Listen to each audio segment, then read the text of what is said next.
July 10th, 2017, City of Kingston Planning Board meeting. We will start the meeting tonight with the Pledge of Allegiance, please. I pledge allegiance to the flag of the United States of America and to the republic for which it stands, one nation, under God, indivisible, with liberty and justice for all.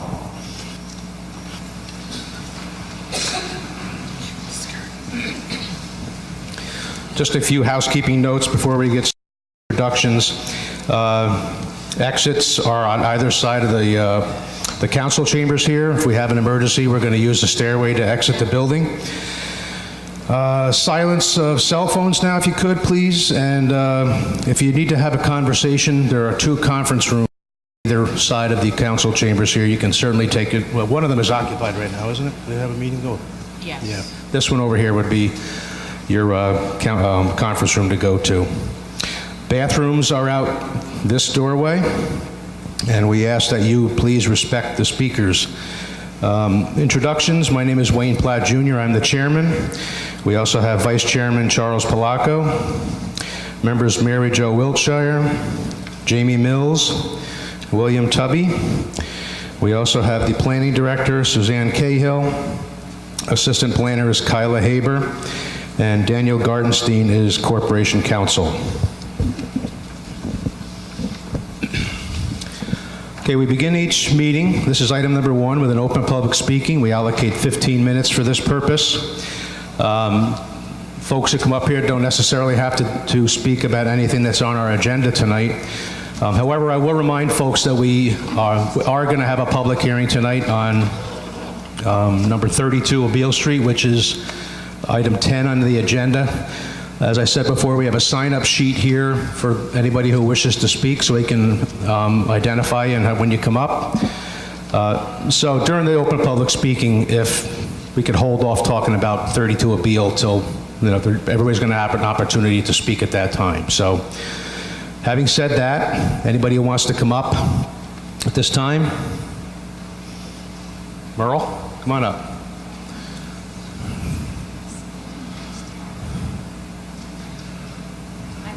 You have to leave early, don't you? Huh? Come on up, come on up. I just wanted to ask a question about 115 of Beale. I will speak again later, of course, you know me, but... This is Merle Borenstein, and... Yeah. Okay, I just have to say that for the record. Oh, Merle Borenstein from the Armadillo. Okay. 115 of Beale Street is your item number 5, and I was just curious as to, I mean, they're doing a beautiful job down the street, but does anyone know what is going in there as far as the commercial space? And do you know how much parking they have or might need for that? Because it'll affect later on's conversation. Well, the parking issue, we don't usually have an exchange like this. This is open public speaking. Okay, sorry. No, that's okay. You can certainly, when that item, you're going to stay here for that item too? Well, I have to if I'm staying for 10. Okay. So, so you have a question about parking? And about what it is. Okay. That's going in. Should I ask at that point?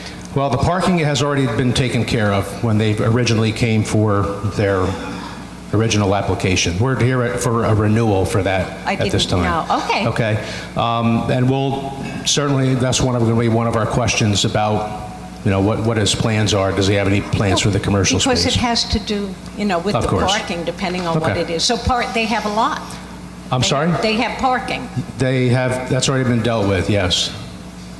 And I'm not allowed to know how. Oh. Where are they parking? The waiver. Yeah, but that was done at what was the waiver? No, I don't mind. No, just asking. The proximity to a city lot, they were granted a waiver. Okay, because you're right near that. Yeah. Okay. Yeah. Okay. Just asking. Okay. Thank you. All right.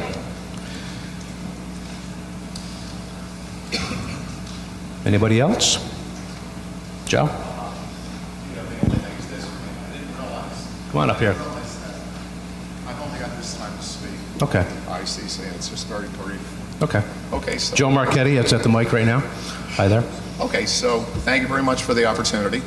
Very quickly, I confess, I must confess that I do have twin biases here, conflicting biases. I happen to be very close to a number of these people, and of course the people who have taken the lead in this project, the ICC, are people who are people I very much love and admire. So I want to be very clear on that. The other thing is I do live at 15 Ravine Street. My wife and I have rentals. So we have a brand new B&B that we've opened up. I know that we live in a very finite area, short streets, narrow streets, and I understand parking is a concern because it's something that we think about ourselves too. So that is the flip side of all of that. All I would like to say tonight is this, to just very quickly relate the story, my story.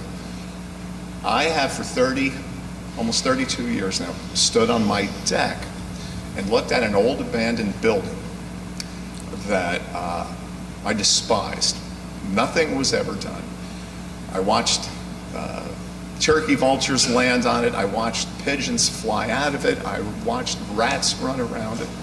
I watched kids vandalize it, on and on and on. Weeds, vines, everything you could possibly imagine.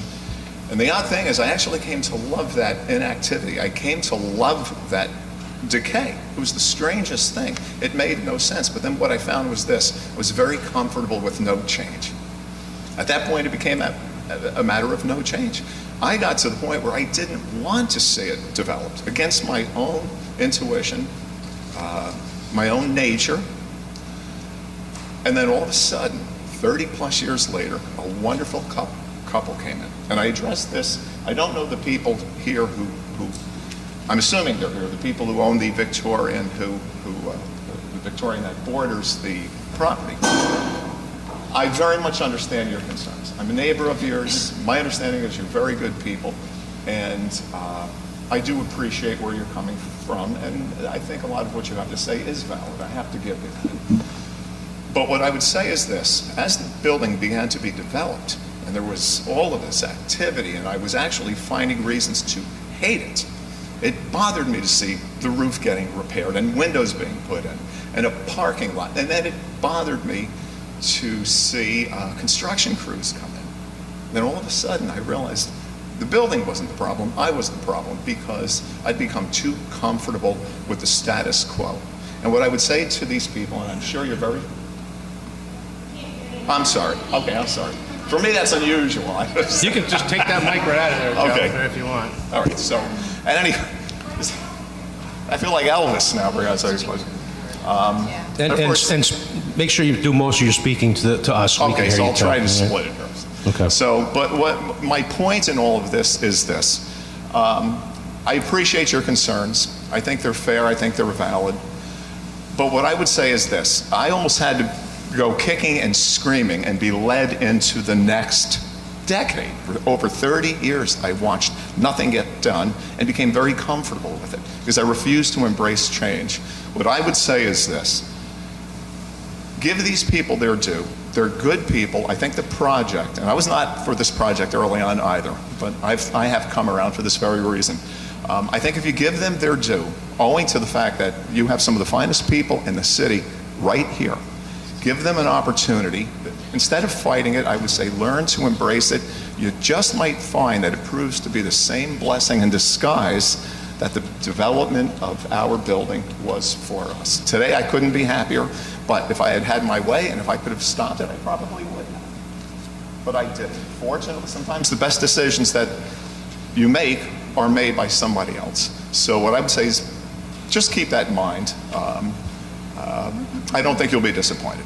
So having said that, I appreciate the time. Thank you. So, folks, thank you very much. Thank you, Mr. Marchetti.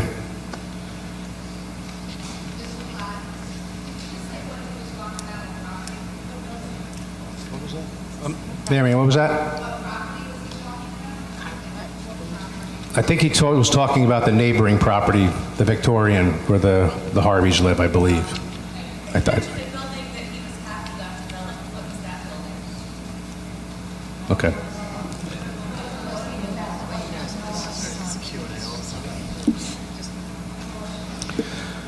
Is there anybody else wishing to speak at this time?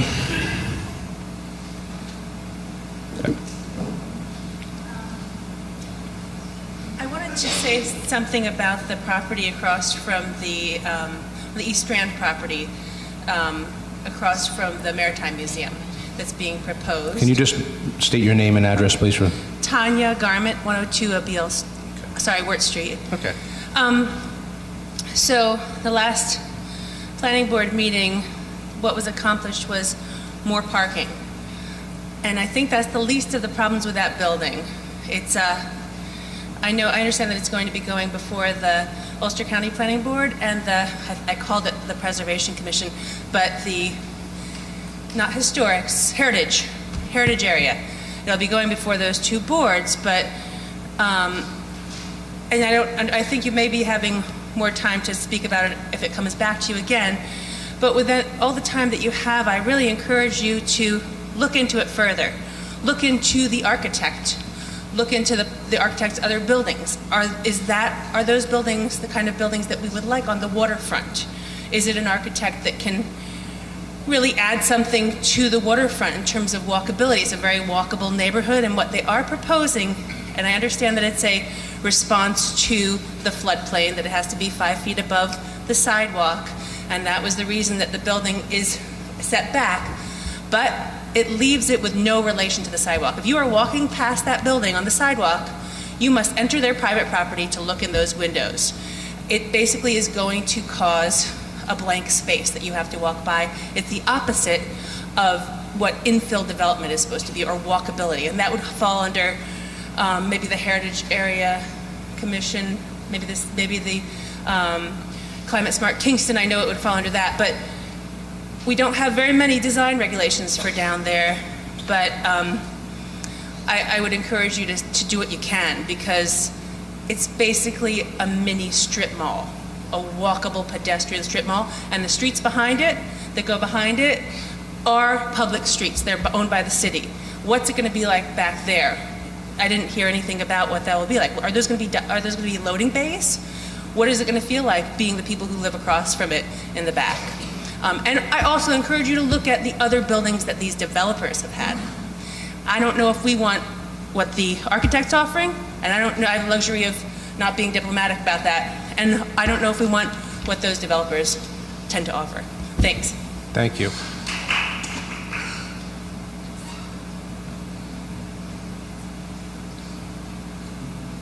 Anybody else?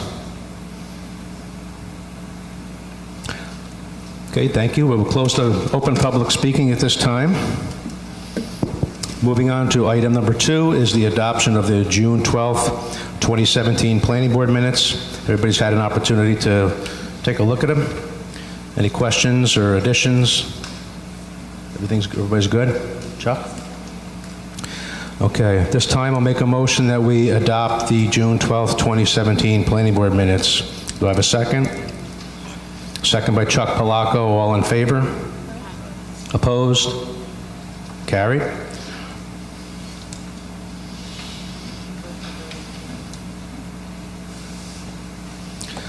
Okay, moving into public hearings. Item number 3 is 31 North Front Street, special permit renewal to convert storage space to 2 apartments. Section block and lot is 48.314-2-3.120. SEQR Determination, Zone C2. It's in the Mixed-Use Overlay District, also in Heritage Area, Stockade Historic District as well. Ward 2, Turu Ilgen Architect, PLLC is architect, and Wildly LLC is the owner. Is there anybody besides the applicant or owner wishing to speak on item number 3? You can sit over there. Yeah. Okay. All right, closing the public hearing on that. Howdy. Hi, Can you state your name, please, for the record? Lee Thompson.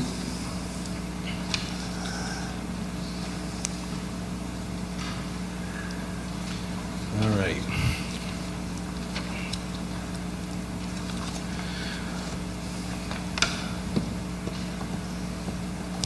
All right, you want to tell us a little bit about your plan there? Well, we're in the process of, we're waiting to remove the facade from the building. That, I think the last time, I guess that was Historic Commission, but that should be taking place before the fall. And yeah, we're going to put apartments above what was Uncle Willie's, and it's now a new tenant. Okay. So this is above Uncle Willie's? Yeah. The bar there? Yeah. Okay. Is that Uncle Willie's still there? No, it's in transition. Okay.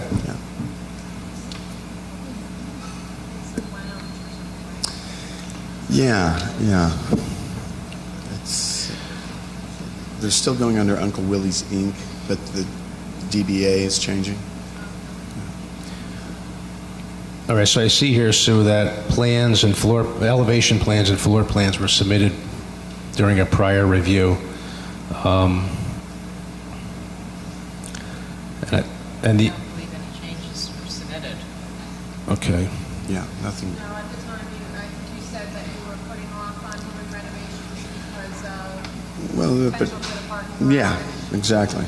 Yeah. That still hasn't, you know, Materialized. yeah.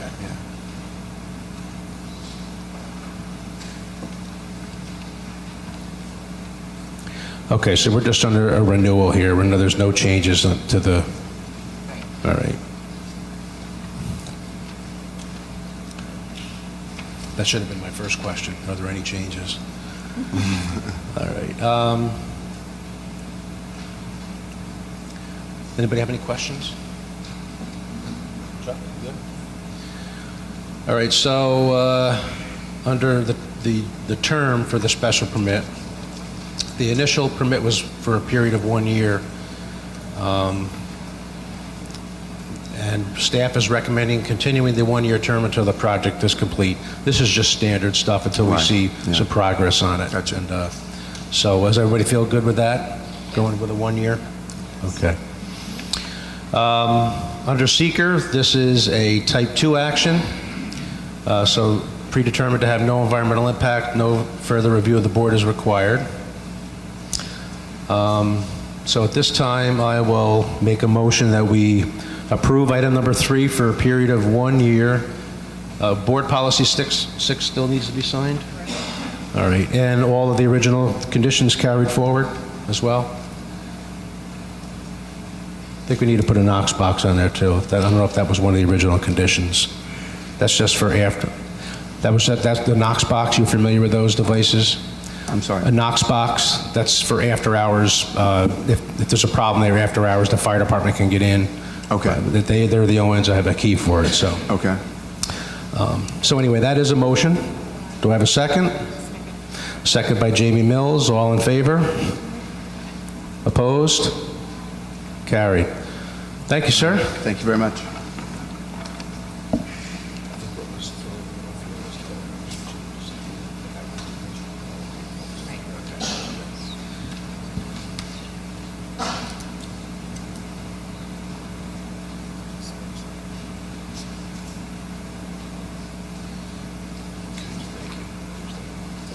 Okay, moving on to item number 4, 346 Broadway. Special permit to establish an apartment on the second floor. Section block and lot is 56.26-11-9. SEQR Determination, Zone C2, Mixed Use Overlay District, Heritage Area Commission. It's in Ward 9. Alcine LLC and Jessica Meyer are the applicants and owners. Is there anybody besides the applicant or owner wishing to speak on item number 4? Okay, we'll close the public hearing on that. Welcome. Thank you. Can you state your name for the record, please? Jessica Meyer. Just to clarify, this is a renewal. She's a new owner, but the application for John Butler was the original. Okay. That's what I thought, yeah. Okay.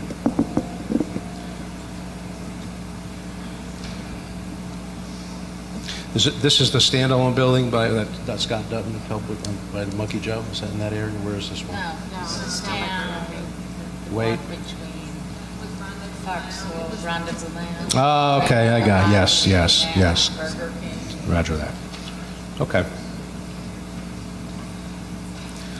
So we're renewing because there's a change in ownership, correct? Correct. All right. Any changes? No. Okay.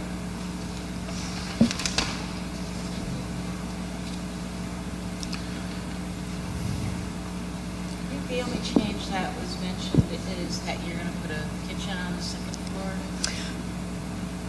I think that was in Jonathan's original plan, but yes, we are putting a kitchen into the second floor. Yes, there's Okay. no kitchen up there right now. And with the change of ownership, have you already taken care of the landlord registration with building safety? I believe so, but Okay. I need to double check Okay. on that. All right. Anybody else have any questions on this? No changes from the last time. Chuck, good? All right. Okay, so a term for the special permit would need to be discussed. Staff recommends that since this is a new owner and new work will need to be undertaken, that the term remain at 1 year. Everybody's good with that for now? Okay. And that could expand later, in years, subsequent years, so. All right.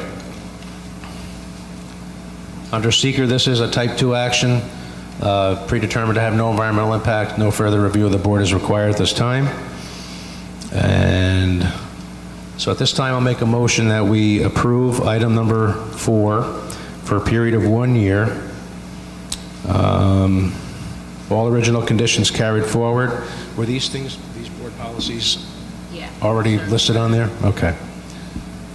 Okay, that is a motion. Do I have a second?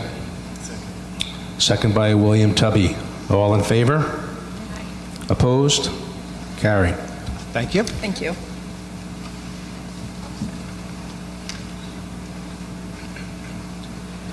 I think I'm one signature behind here, aren't Right there. Chuck. I? Oh, there it is. Thank you.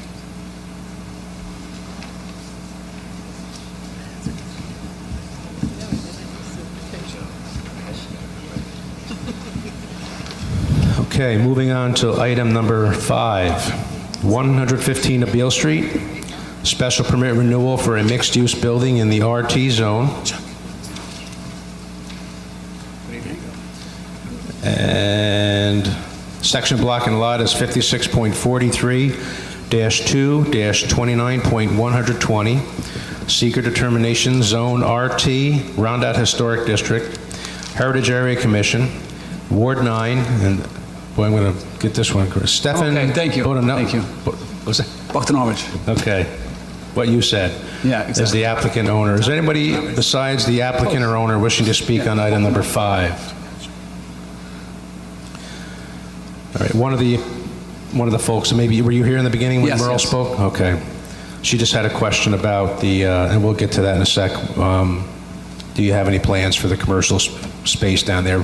But nobody's at the mic, so we'll close the public hearing on item number 5. Okay.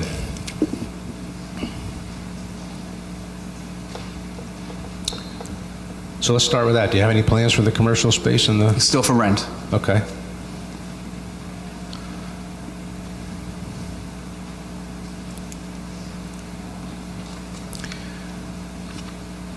Now, the last time you were here, were there issues with the, how the ground floor was altered without the proper authorization? Permitting, correct. What's the status with that?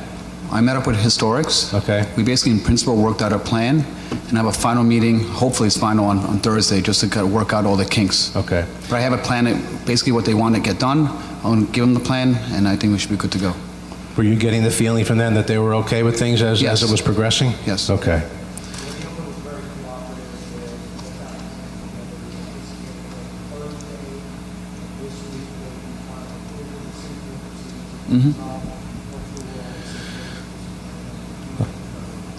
Okay. Good. Good. Big step there. All right. And I also got the final C of O. You have a final C of O now? Yes, as well. Okay. Good. I'm doing well right now, much better than before. Yeah, and it's all about communication. As far as a term for the special permit, what's staff think about that?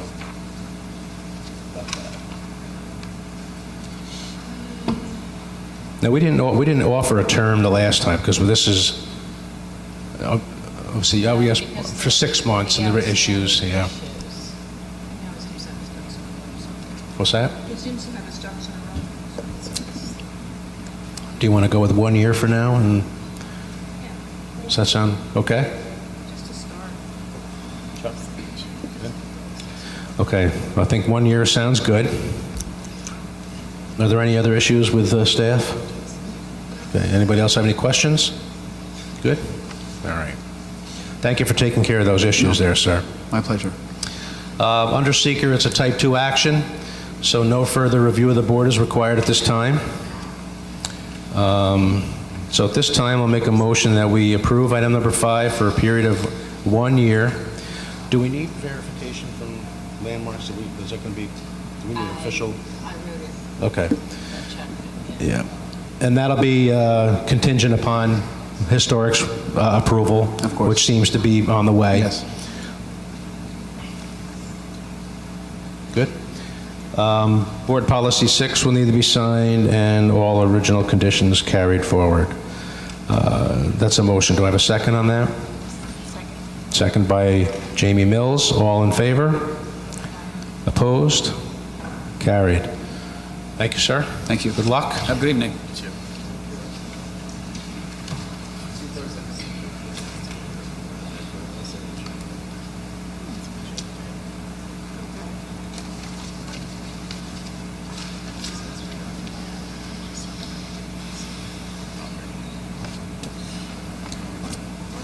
Catching up now.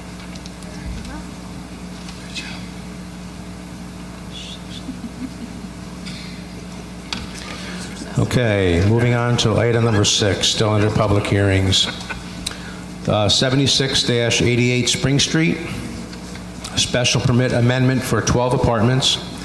Section block and lot is 56.42-10-8, SEQR Determination, Zone RT, Roundout Historic District, Heritage Area, Ward 8. Lloyd Levi is the applicant owner. Is there anybody besides the applicant or owner wishing to speak on item number 6 at this time? Okay, seeing nobody at the mic, we'll close the public hearing on item number 6. Welcome, gentlemen. Good evening. Charlie West is here. Are you Mr. Levi? Yes, Welcome. Thank you very much. Okay. All right, so what's the change, Charlie? What's Okay, the- what we're proposing here, and I worked up a quick sketch today of the rear of the building, which is primarily what we'd be concerned with up to this point. I have a few of these. Would you like? Everyone want one? I can hand these out. We have a few. I'll share one with him Okay. over here. And our proposal is, and the amendment would be to, let me get to my,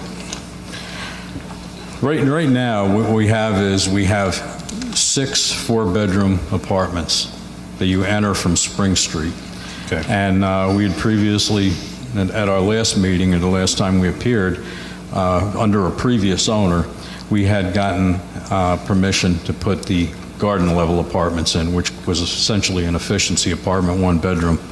So what you have in that building right now that we're approved for is very small garden-level apartments or very large upstairs apartments, 4 bedrooms.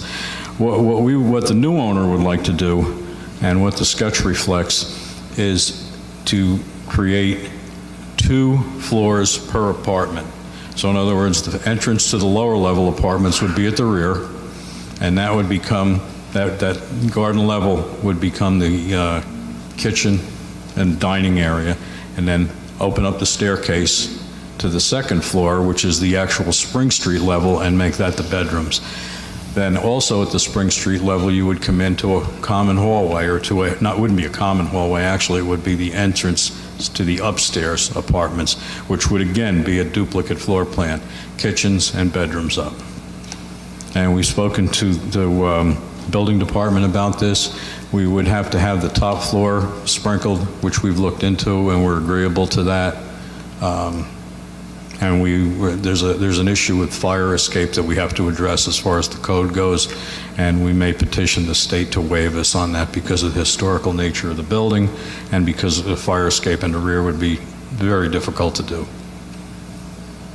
So the net number of apartments will not change? Net number of apartments will not change, and the bedrooms, if we wanted to squeeze them out, we could keep them the same, but in all actuality, what we're looking at is, instead of what we have now, we're looking at probably a reduction of 6 bedrooms, because we'd have 12 two-bedroom apartments. Okay. So you'd have a total of 24. Right now, we have 30, and they're just not marketable that way anyway. I mean, they're just, the bedroom, the apartments upstairs are much too large, and the apartments downstairs are about as small as you would want to get. So we're not looking at any changes to how it appears from the exterior, right? No. Front or back? Eventually, what we'd like to do, and I'll hand these out, really no changes. I think the only change that I did was I redirected the stairs. What Mr. Levy would like to do would be to create that, at that garden level apartment, he wants to create a courtyard for each apartment on the lower level. And that's reflected on my plan. I redirected the stairs, and instead of coming out towards the parking lot, they now go off to the side, and that allows us to put a little garden in there for each apartment. So the landscaping would be, and we would stay in keeping with the building. I'm suggesting brick or stone piers for supports for the decks that are already there, which don't have that now. So we dressed those up a little bit. We've spoken to Steve Cross. He's an iron worker. I don't know if any of you are familiar with Steve, but he's doing the building down on Beale Street, down farther by the old Forest Building, across the street. He's done some work in there. Okay. And he'd do ornamental iron work for the railings and that sort of thing. Okay. So we'd replace those decks that are on the back now with a more period look. You would have more of an ornamental iron look for the railings, and you would have stone or brick piers for supports, rather than what you have now is all pressure-treated lumber back there. It really doesn't go with the building. And also, the front of the building, we have photographs here of the front of the building from around the turn of the century. And we'd like to, actually, we don't want to go completely back to that because the porch roof is kind of serviceable. So we kind of like to leave the roof, but create separate entrances. Chuck, I'll throw this down your way. You can have a look at that. That would be the ultimate goal for the front of the building. So we're trying to bring the building back more to where it was back in the early 1900s, late 1800s, possibly. Open up those stairwells so we get a little more light into those lower apartments. No, we have to get on that. I wanted to proceed through tonight to make sure that we had the approval to do it before I did that. All right. And as far as the landscaping and the garden areas in the back, is that something that everybody's comfortable with staff handling, or is that with that? All right, so there's no changes really from the exterior except for the deck and the courtyards in the back. I'm going to let Lloyd say a few words because he has some of his own ideas also for lighting. No, I just wanted to mention that we really, the goal, especially for the back of the building, is to give you an 1890s streetscape. We've already investigated putting in, I mean, obviously we have to have lighting in back, and rather having modern, ugly modern lighting, we've investigated 19th century lampposts with globes on top. And I've been speaking to Hitchcock Electric about You have to get closer to the mic. Oh, I'm sorry. Yeah. I've been speaking to Hitchcock Electric about installing these new 19th century lampposts with globes on top. Probably 3 of them at the back of the building, and then 3 on the other side of the lot and the parking lot. And the idea is to put in private gardens to each unit and then integrate the parking, and we're hoping to be able to use bluestone because it's indigenous to Kingston, and then have a very nice, well-organized parking area where they're all assigned. Okay. They're not just random, because otherwise it can cause conflicts with tenants. But the idea is to really beautify it, and I've even hired an artist to help us with the aesthetics of it. I've hired a lady artist to give us some ideas of how to promote that kind of a look, which I think the town would, since that whole area is being gentrified and being restored, I thought the town would really like us doing something really beautiful back there. The front speaks for itself, but nobody's ever done anything to the back of that building, and I think it'll be quite beautiful, quite beautiful. The details that you're talking about now, the lighting and what have you, is this going to be all part of a package that's going to be submitted for the Landmarks Commission at their next meeting? Yes. Okay. Better off getting all that done at We once. hope to have it done by the next meeting. Okay. I'm not sure what the time frame is going to be as far as that. I mean, you've been before them quite enough to know, get everything at once and you'll be done, so. And whatever lighting details you have, well, staff is going to want to take a look at that too. I mean, right? It'll all Okay. be going through Mr. Wesley. Do you have anything else? It's nice to see that there's some further attention going to be paid to that property. And I feel the same way. That goes without saying, really, so. Anybody have any questions over on the west? Chuck in the east, the lone member of the east over here. All right.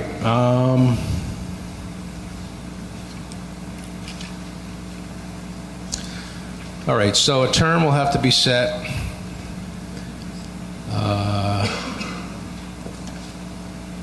Staff is recommending a one-year term from the new approval date, which would be today. Yes. Yeah. Everybody's good with the one-year term? Okay. Okay, so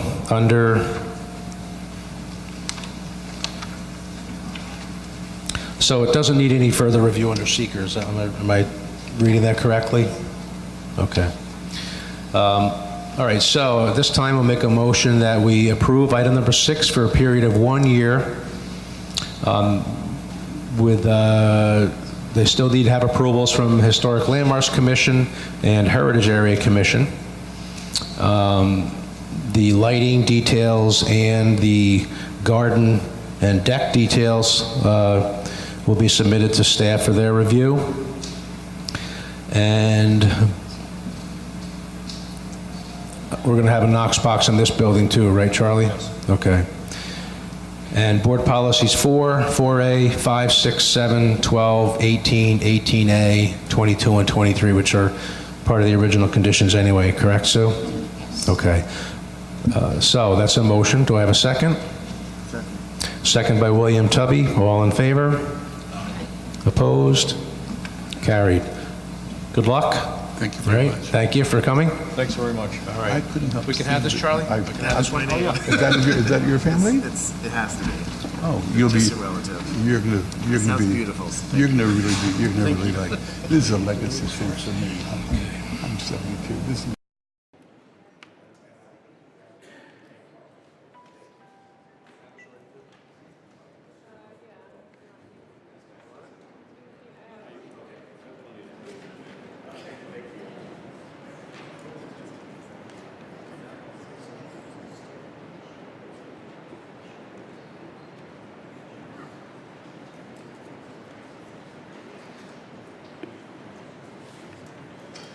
Item number 8, 243 Hurley Avenue, special permit to install a 1,555.2 kilowatt DC community solar array. Section block and lot is 47.70-1. Oh, I did skip over that, didn't I? See what I did? Yeah. Sorry, folks, item number 7, yes. 245 Washington Avenue, special permit to install a gas regulating station Section block is 56.90-6-20, SEQR Determination, Zone R1, Ward 3, Central Hudson Gas Electric is the applicant owner. Now, we're going to allow a public hearing on this tonight. We're going to have that, even though the applicants have asked to have this tabled. So if anybody wants to get up and speak about item number 7, we'll have that part of the record. Just come on up to the mic. And identify yourself. Yeah, really pull that mic down, too. Hi there. Hi, I'm Felipa Gadet, and I live at 127 Pearl Street, so my driveway is across the street from this property. There's a number of neighbors that are concerned, and since the Central Hudson table until next meeting, they decided to just wait until then. So I just wanted to share some of my initial thoughts regarding the plans and the rendering and the specific location. According to the plans, the structure looks like the pipes will be about 30 feet long and 2 feet in diameter. That's pretty big. And I wonder how much volume and pressure that the pipes will be made to take. So I didn't see that information in the plan or the proposal. I'm pretty concerned about the potential releasing of gases, either regularly scheduled or inadvertent releases from a structure this size in a densely populated residential neighborhood. We have a lot of families living in a really tight area where we are, and there's a lot of multifamily homes surrounding this location. Lots of kids. Second question is, what is the potential power of an explosion from a structure of this size?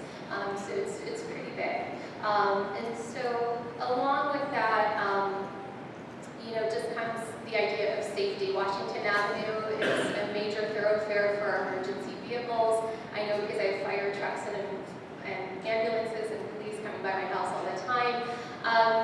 This specific location is really kind of cutting right in the middle of Washington Avenue. And so I wonder also what the impacts of that potential hazard would be if, anything should happen. My third question is, while the rendering that Central Hudson provided shows little visual impact, I would like to see the views from Janet Street and from Washington Avenue centered in front of the property, not off to the side. So they picked a pretty convenient angle with the tree, and this really big, beautiful tree that pretty much covered where the kind of nuts and bolts of this project would be housed. The shade also covers most of the project area, and this really will not be the case with the other viewpoints, nor will the leaves from that tree exist from October to April. And we're also not guaranteed that Central Hudson is not going to cut the tree down when they dig into the earth, possibly due to root damage for the tree or for their own convenience. The rendering does not even attempt to show the 6-foot chain link fence with the extra foot of barbed wire that will surround the structure inside of the property, nor does it show the driveway. And so I'd like to see what a rendering would look like that contains more accurate details, accurate according to their own plans. So if they could provide that, and we could see it even a couple weeks ahead of the next meeting, I think that would be helpful for residents to have an idea. Along with that, they didn't really have, I didn't see it in the plans, and I could have just not read it correctly, but I didn't see how tall the structure would be. So I could see how long, I couldn't tell which parts would be above ground versus underground, and so that also would be a question that we have, and also potential signage that they would put on there. According to one of my neighbors on Janet Street, the house that had been in that location burned and was leveled and buried in that location. So whenever you look at the ground, there are a lot of little mini sinkholes all over the ground.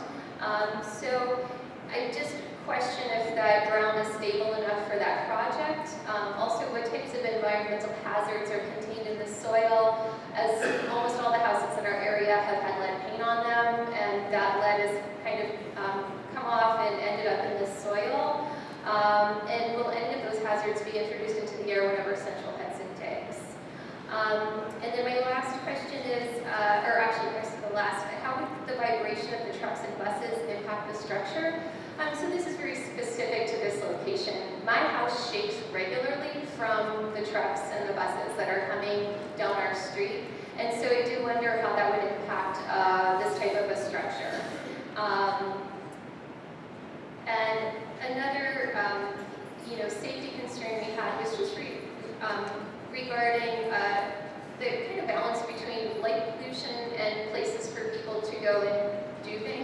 in our neighborhood.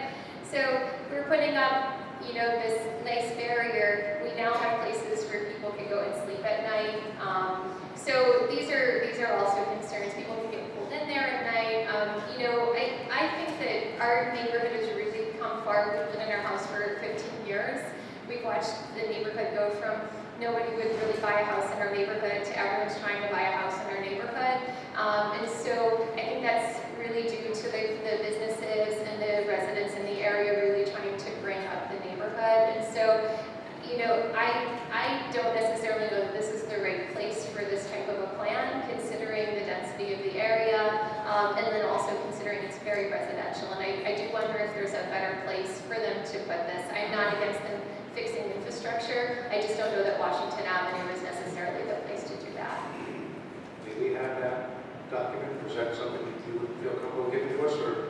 Yeah, I wrote Is that your only copy? I wrote notes all over it. Can I email it to you? Absolutely. Okay. If you would like that, please. That sounds great. So I'll just send you an email with that. Okay. Thank you very much. Anybody else?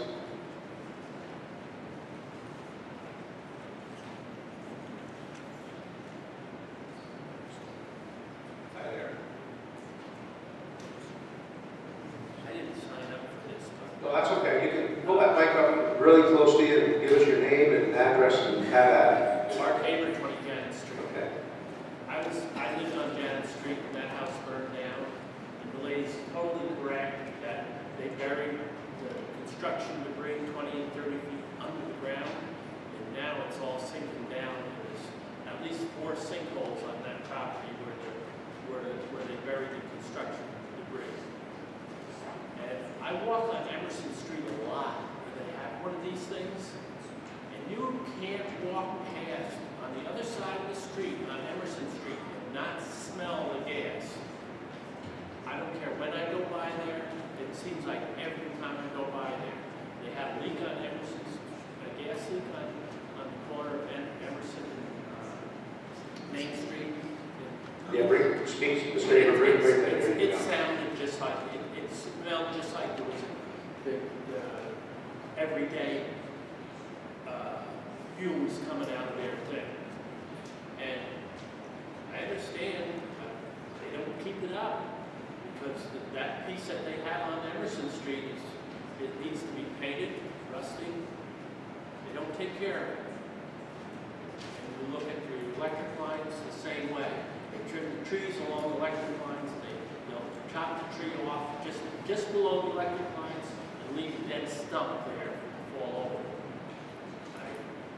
I don't see where they're going to take care of this property at all.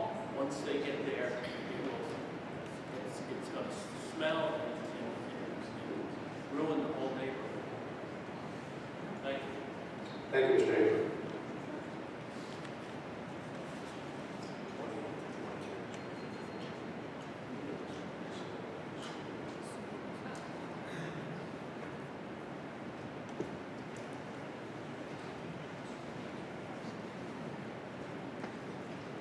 Thank you. Zoe Rachel, 142 Cross Street.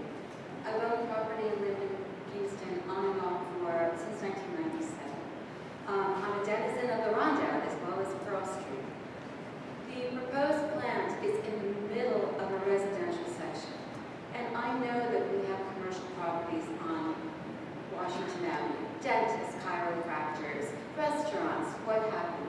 But we have never, ever, and I would not have bought my stone house on Cross Street if there was a gas regulating plant going in around the corner from my house. There are only residents in this area. And I moved in through the times of the Washington Avenue sinkholes and the traffic diversion and all the problems from messing, if you will, with our infrastructure. And I'm horribly concerned. I'm concerned for the denizens of our neighborhood. I'm concerned for the infrastructure of Washington Avenue. I'm concerned for the aesthetic, yes I am. I'm concerned for economic development and real estate on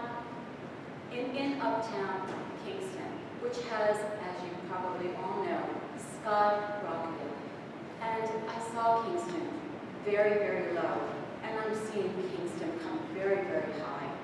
And I don't want to see that wall again. So I implore you to ask Central Hudson to find another location. Thank you for your time. Thank you.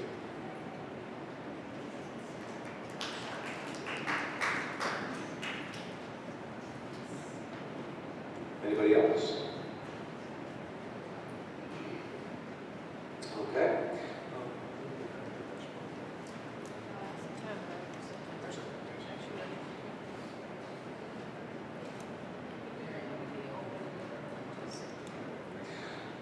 Being told that the public hearing on this matter will remain open until September, and that is the month that we expect the applicant to come back. And I urge everybody to, who has spoken here tonight or who hasn't spoken, to attend that meeting to see if your questions have been answered or your concerns have been alleviated. So, and as the public hearing remains open, you can still submit your written comments to the planning office. Okay? All right.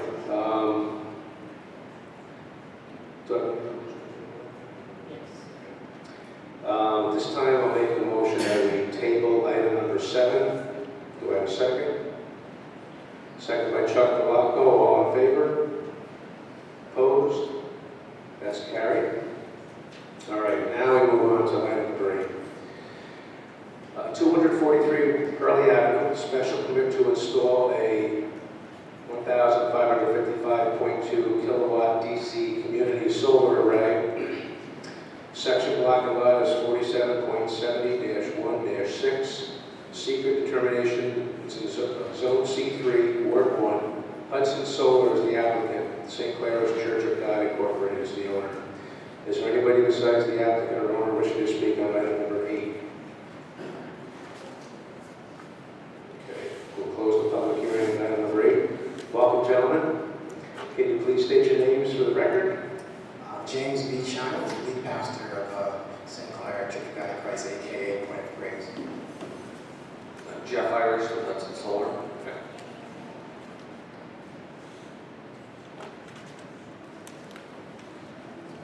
So what we're proposing here is to design, build, and operate a community solar system. Community solar is a concept introduced by New York State Public Service Commission order about 2 years ago, July of 2015. The intent of which is to allow the 75% of people who cannot site a solar system on their property or do not want to site a solar system, or renters or condominium owners, and have not been able to benefit from solar energy on site to participate in solar energy. The way community solar system works is a larger solar field is built in a sunny place. The utility meters the output of the system every month, and credits are applied to the members of the solar system's electric bills automatically by the utility. It allows homeowners and businesses to reduce or even eliminate the electric usage portion of their electric bill, and that's what we're proposing to construct here. I have some information from the state of New York on this if you... Sure. Please, for the record.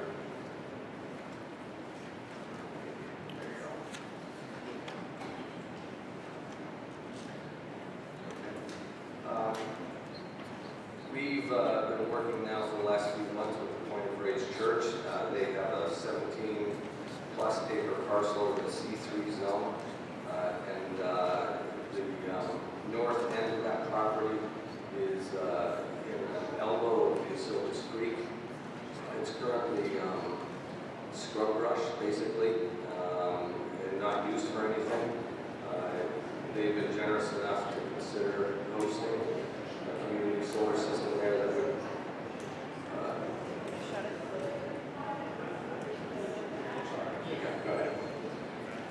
that would occupy 6 acres, just under 6 acres, fenced in. The actual solar modules would comprise more like around 2 acres of cover because there is a space in between the rows of solar modules.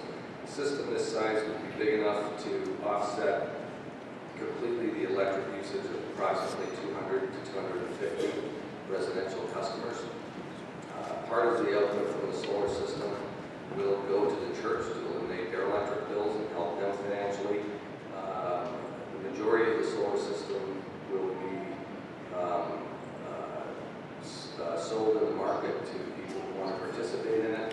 And we're also envisioning a significant portion being allocated to the low to moderate income program in the form of some kind of a charitable contribution that remains to be determined exactly how we'll do that. But it's an exciting concept because it could help a lot of homeowners offset their electric bills, and it could help some low to moderate income people with an expense that they generally can't get away from otherwise. I have another set of pictures here. It's kind of a mock-up aerial view of what it would look like and where it's located. So the power that's generated here, is this something that you're familiar with Ambit Energy? It's another company other than Central Hudson that supplies energy to folks around the country. Is that something you'll generate the power here and dump it into the system, into the grid? Yeah. What those companies are doing is they are becoming the supplier of your electricity. Sometimes they charge a little bit more for clean electricity. Sometimes they charge a little bit less. Sometimes their motive is just to save you a little bit of money. This is really completely different. This has the potential to eliminate electric bills of customers. This is actual local on-site generation that gets supplied into the grid. And as I said, the credits get allocated to people who own the solar modules. And how far out are the customers here? I mean, under New York State, under New York State's Public Service Commission order, anybody in Central Hudson's territory will benefit from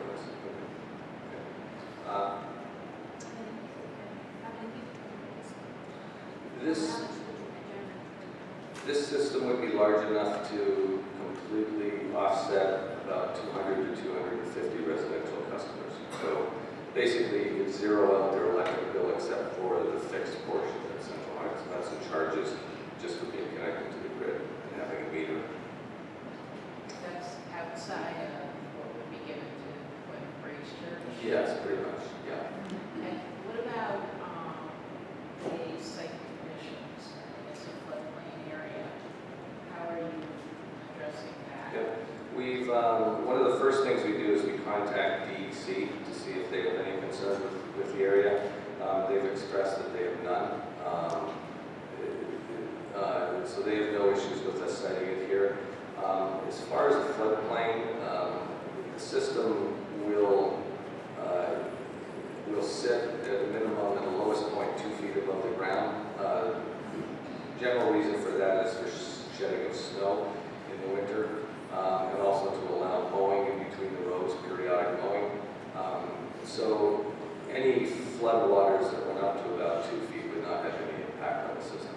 But besides that, solar modules in the entire system are designed to be out in the weather. So they can take wind-driven rain, they can take freezing rain. Even if there was slightly higher flood waters, it probably wouldn't cause any problem. So have you done like soil borings to determine stability whether or not it's... Mr. Chairman, we can only get a response from the applicant back here. It's possible you folks could allow us to answer questions as you're referring to them, so we can also know what he's talking about. You just need some people to get close to the mic, right, Jim? Is that what you're saying? That'll work. Okay. Okay, we'll get a little bit closer to the mic. We have not done geotechnical engineering yet. One of the first things we want to do is run through this board to see if how they would treat this. We're applying as a utility in the C3 zone.